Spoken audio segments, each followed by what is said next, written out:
Yo, yo, yo, it's your boy Ronald West. You're watching Ronald West TV. Please hit the like and subscribe button if you like this content. Almost at 1,000 subscribers, which would be a cool milestone to hit. It's taken, I feel like, 5 years of doing content off and on, back and forth.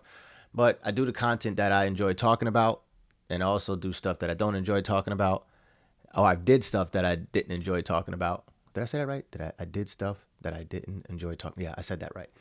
And yeah, so it's taken a long time, basically. That's what I'm saying. So hit the like and subscribe button if you like the content. Just help grow it, help me keep putting stuff out. And today I want to talk about something I thought about. I read in a book. I'm always talking about finances or into finances. So as soon as somebody starts talking about finances, my ears like, what? What's that about? You know, I'm really like to geek out over that stuff. I'm really into it. So I thought about a concept or I guess a question that I came across in a book a long time ago. Well, it wouldn't be a long time ago. It's been a while since I talked on camera, so I'm just a little bit like shaking off the little cobweb. So, but basically the question was like, how much money? I got it written down on this. So, how much money do you need to be set for life?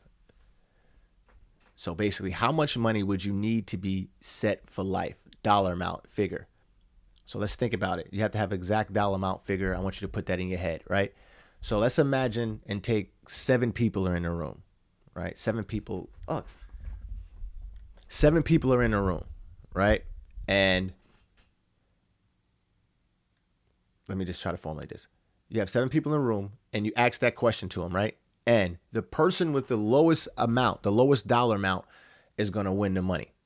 This is a once in a lifetime thing. This is not going to happen. This is a hypothetical scenario just to get you to think a little bit, right? So 7 people, think about it.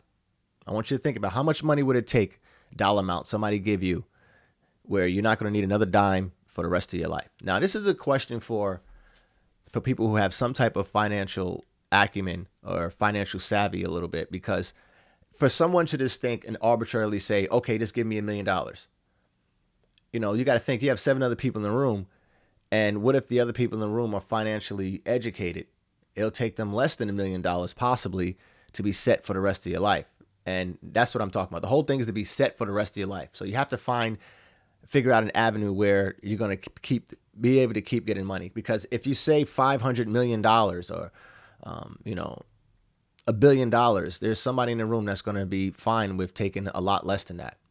So let's take people for example. So me, for example, right? If that was the question for me, right?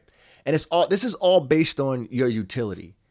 And that's a lot of times, and this is important because a lot of times when we listen to these gurus and these people online on YouTube, they don't understand what your utility is. They don't know how much money you have in a bank. They don't know how you think about the economy or economically savvy. Do you understand what's going on? How to work money? They don't understand those things. They don't know what you consider a lot of money. It's always like things that they just throw out there, arbitrary things they throw out there. I made millions of dollars, billions of dollars. It's like, you can't keep up with those numbers or whatever the case is. So I like to make things a little bit more practical. So back to the question, how much money do you need? I would say we got 7 people in the room. So you're my audience. You be there with me. I'm only going to probably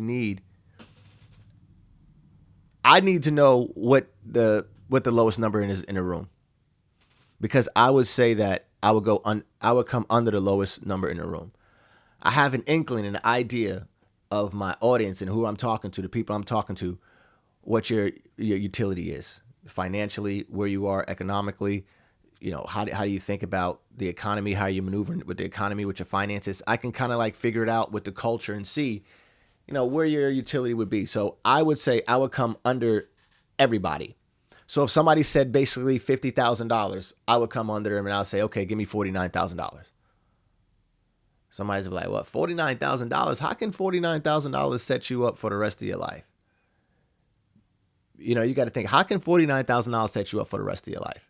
And for me, let's say the number is $49,000. $49,000 will set me up for the rest of my life. So I don't really care what another guru is talking about all of his millions he's making a month and 100,000 a week and all the. I'm not into all of that, because what I need to be oriented to in is I need to know, how do I get to my $49,000? Once I figure out how to get to my $49,000, that's going to get me to my salvation, where I'm financially free, X, Y, and Z, blah, blah, blah. Mind you, these are just hypotheticals, but that's my goal, 49,000. So think about what your goal is, and think about having 7 other people in the room. If your goal is $1 million, you just throw out that $1 million number. Now you got to think, how do I get to that $1 million? That's not an easy number to get to in this economy. $1 million cash in the bank. That's not easy. People make it seem like it's easy because they have all these other avenues of how they make this money. But like I said, I just can't figure it out, because I see all of the gurus, online people, OnlyFans people, all these people with all of this money, or people tell me about the money they have, which is like, I don't really care, because it's like I understand money. I understand money enough to know, it's not about me, the dollar. Like, the dollars is nothing but paper. I'm more into the asset or intellectual property that keeps that thing coming in. That's the one thing that keeps me like I'm amazed about that. Like, what is your intellectual property, or what do you have coming in? Stocks, if that's the case for people, which is very hard for me to understand stocks, because I just don't get it. And I'm one that does research. I just can't guess on those things, and I just don't get it. I do understand real estate, so I stick in real estate, and I stick to my $49,000. If, like I said, I don't need the $49,000. I'm just saying, whatever 7 people in that room, I know that I'm confident enough to know that I'll come under them, and I'll take that. And that's the money that I'm looking to get. I'm oriented in that. I'm not oriented in millions. I'm not oriented in the billions. I don't care about that. I'm focused on getting that nest right there. I think a lot of times when even when I see some of the gurus talking about real estate and things of this nature, you hear them talking numbers that are like astronomical. I look at some of these things like, man, that's just ridiculous. Like, if you're by yourself, and if you're telling a whole story the way I view it, why do you need 40 properties? Why do you need to try to buy 40 properties at one time? And they're all going to cash flow. What? I don't get it. Hold on. Slow up. What's wrong with one at a time? What's wrong with one at a time? What's wrong with buying one at a time, cash flowing, and this slowly building up, to where all of your properties and your cash flow is taking care of your living expenses and being fine with that. And, whatever else comes after that, that's cool. But 40 properties, like, yo, bro, come on, man. I was listening to this podcast the other day. The dude was complaining because he was having a hard time, because the city was giving him a hard time. He bought all of these properties and he wanted to turn them into short-term rentals, X, Y, and Z, blah, blah, blah, blah. And then as he was talking, I almost got discouraged, because I'm like, yo, damn, I'm in real estate. I hope this is not going to be an ongoing thing, and like I'm going to run into these same issues. But then I took a step back and I thought about it. I thought about his disposition, who he was, rich guy, a lot of money, buying properties in the inner city neighborhood, dilapidated properties. And then I thought about it. Imagine coming into a town and buying 40 properties. The people in the town, the city's going to know who you are, right? And then now you want to get regulations passed so you can do short-term rentals in that city. They don't know who you are from a can of paint, and you're just going to come in here and start to, come on, bro. How you have to have some type of discernment. Come on, man. To me, you didn't look at that picture, that part of it, the human part of it. They don't know you. You're just you're coming in for a money grab in their town, in their city. I get it, but you should be able to do it, but they're looking at it differently. They're looking at it a lot differently. And I think that's why he's having a hard time with the town and city. Now, mind you, this is just my way of looking at it from listening to him speak. I'm thinking like, yo, you have a hard time because you don't know anybody in the city. You don't know any government officials. That's gonna be tough. That is really gonna be tough. So, and like I said, I just say that to say get long-winded, because that kind of like, it didn't discourage me, but it made me think like, yo, let me look into this. What's going on here with him? Because I do real estate. I live off real estate. So let me find out what's going on. So just looking into it a little bit more, that's the conclusion I came up with. So yeah, man, I thought that was pretty interesting. This listening to that. So I need to know what that number is. Put that number down at the bottom below in the comment section. and we'll talk about it. I think that'd be a good start, a good conversation, get everything back going with the content. So let me know what you think about that. How much money would it take for you to be set for the rest of your life? And I'm gonna say and argue that the least amount of money that it takes for you, that means that's how smart you are or how wise you are financially. That's what I would say. So I would love to have that go on. Like, this hypothetical is dope. You're going to get all the money, anything you decide to get. Or check this out. Somebody could say, why don't all of the people get together and just have one number? So you definitely could get, no, don't try to make anything funny with it. That's just, don't try to be slick. You can't do it together. You got to be by yourself. You got to be by yourself with this. If you like this type of content, because this is what I'm going to be doing. I'm comfortable getting on camera. I can do it every day if I can do it like this. If I can get on camera, not push edit. Not edit, sorry. If I can get on camera, talk, and just put this video out without editing it, then yeah, you guys got me. I'm here. I like this YouTube stuff. But algorithms, figuring out algorithms, looking at statistics, looking at your analytics and all that. No, man, I'm not doing none of that, bro. I'm not doing none of that. You like the content, you subscribe to the content. You don't like the content, you let it go. That's just the bottom line, man. I'm not trying to create a job for myself. Like I've passed that part of my life as far as W-2s and jobs and doing things that I'm not proud of. I don't want to do. No. I'm not doing none of those things anymore. Speaking of which, I saw a video. Well, actually, I was watching Stephen A. Smith. I'll see if I could bring it up and pull it up right now. I was watching Stephen A. Smith, and he was talking about, I guess, a young lady. She got fired from her job, and it went viral on TikTok. And I don't frequent TikTok or Instagram like that, so I didn't see it. So basically, she got fired, and she was upset. Let me see if I can check my history. Yeah, there you go. Viral firing. And I'm see if I can share the screen. Give me 1 second, guys. See if I can share the screen. So basically, she got fired, and she didn't like it.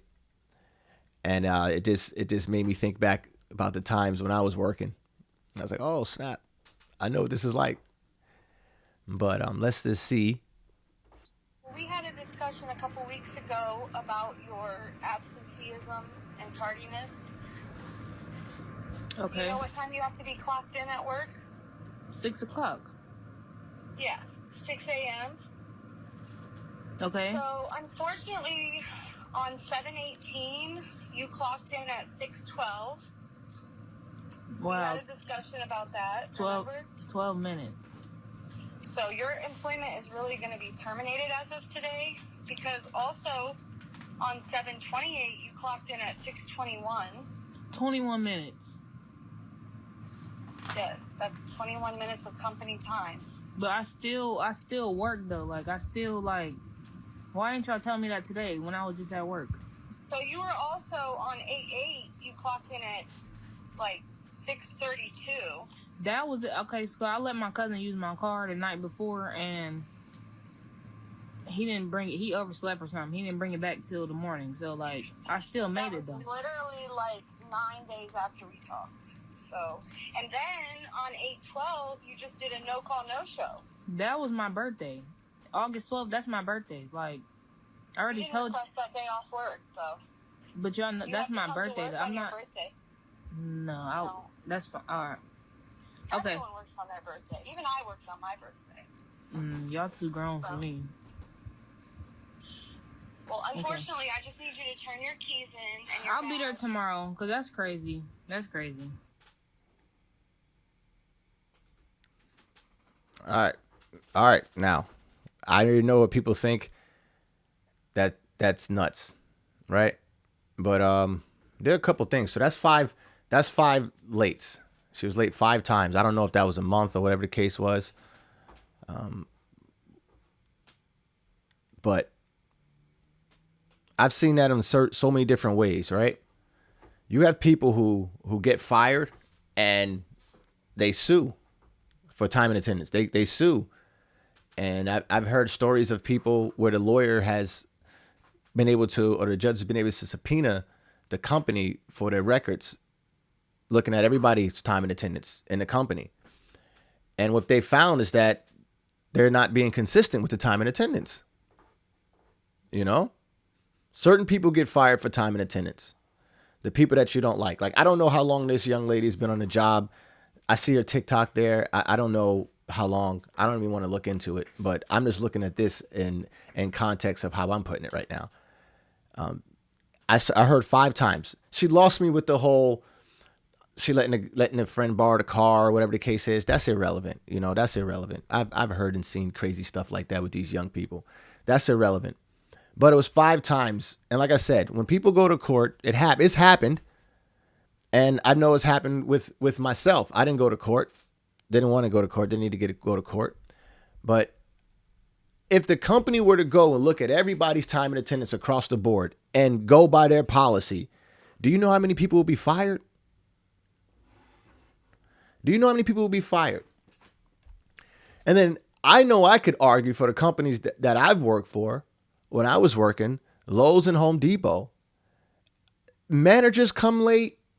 Everybody comes late, but the people, when they want to get you, that's the way they get you, with the time and attendance. They go back to the time and attendance. And that's why when individuals have enough money or utility, like I was talking about earlier, they go get a lawyer, and the lawyer is usually able to do that. They say, okay, let me look at all of the records of everybody that's in the building and see if this is consistent with you guys firing people who don't come to work on time. And they would see that that's not consistent. So that's my only issue that I have with the time and attendance thing. It is not consistent. Every job I've worked is not consistent. It's not consistent. Somebody say, well, your top performers are your top performers. But look, time and attendance is time and attendance. If it's fair, it should be fair across the board. It should happen across the board. I'm just arguing that anybody who has an issue with this, right? My take, I think it's all bullshit. Time and attendance is bullshit, right? If you have an issue with it, here's my thing. First, you got to tell me and show me that you're one who always come to work on time. Because a lot of these jobs, you can't come late 5 times in a month. Now, okay, her excuses or explanations were silly. You know, I get that. But there are people with explanations that are legit. You know, I know someone who has multiple kids with special needs. So if they come to work late 5 times in a month, I'm just saying, do you fire them? Look, this is not fair across the board, you know? And I feel funny talking about fairness. As much reading as I do, I feel funny talking about fairness because everybody's different. So how are you going to be fair? So I'm not talking about fair in that way. I'm just saying, if time and attendance was so black and white, there will be more people fired and more individuals will be fired on a daily basis because it's almost impossible now to keep up with the time and attendance. Not saying that you're supposed to be late. I'm not saying that you're supposed to be late and come anytime you want. I'm not saying that. But time and attendance is not the same across the board. And those who have a gripe, because like this take is different, I get it. But you have to tell me that you're one who comes to work all the time. And then I would have to try to argue that you come to work all the time because you cover up for the other stuff that you do or don't do. A lot of people when I was working, matter of fact, all of the people, every single person when I was working that came to work on time, they were some of the worst employees.